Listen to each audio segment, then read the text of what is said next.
Active shooters targeted a Walmart in El Paso and a nightclub in Dayton, Ohio. Police arrived within minutes of the first calls to 911.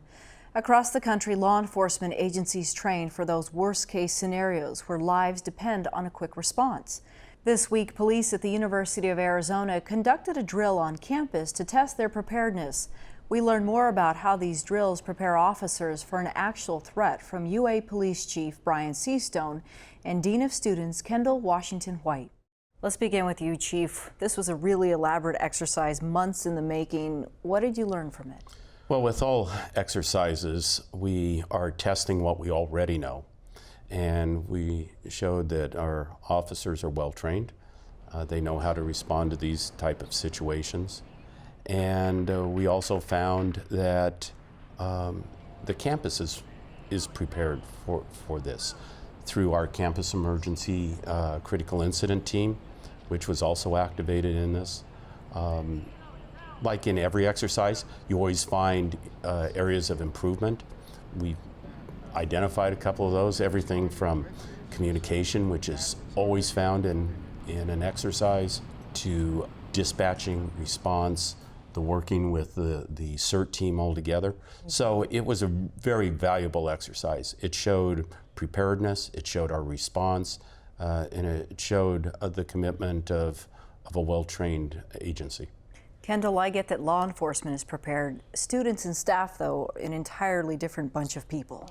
I think that the process is really important for us to have these exercises so that the community knows that we practice, that we think about these types of situations on a regular basis.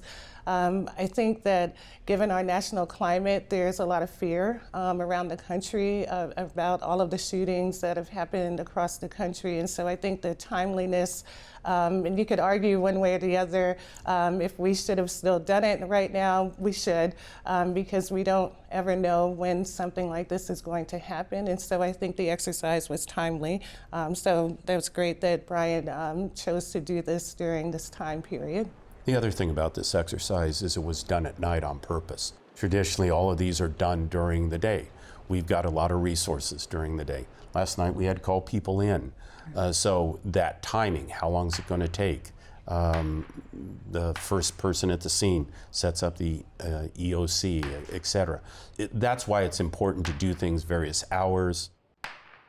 I know this isn't an easy question, but we're a public university. Are we at risk more than other places simply because anybody could walk onto this campus at any moment?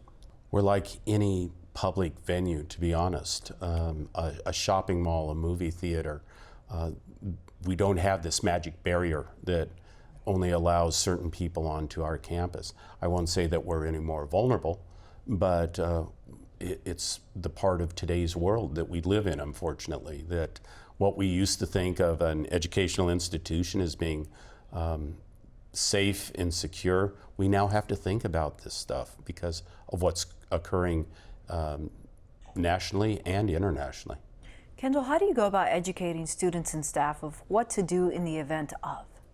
Well, you know, between the UAPD and the Dean of Students Office, we regularly talk to faculty, staff, and students regarding safety, personal safety, more importantly than property, right? So we talk about the work that we do with UAPD and how to look out for each other, making sure that if you see something that feels odd, that you say something, see something, say something, and not to be concerned about calling UAPD. Oftentimes people on campus, because we're all good people on our campus, and they don't want to waste the time of the UAPD, which that's their language, and we always say, no, you always call UAPD when you think something suspicious is happening or you see something happening on campus that doesn't feel right, just pick up the phone and call 911. So we have trained people regularly to call UAPD when there's a concern. So that we do that through new student orientation with parents in person, via email, newsletters, with faculty and staff at the various faculty staff meetings. We have those conversations on a regular basis. Our community are the best people to know what seems right to them. If you live in a residence hall, you know the people that live there or are frequently there. If you're a professor, you know your class. So if something just doesn't seem right, it's okay to call. We're more than happy to come over and find out it's nothing, instead of coming over after the fact to find out it really was something. What do you want people to know about what took place here and what we can gain from it?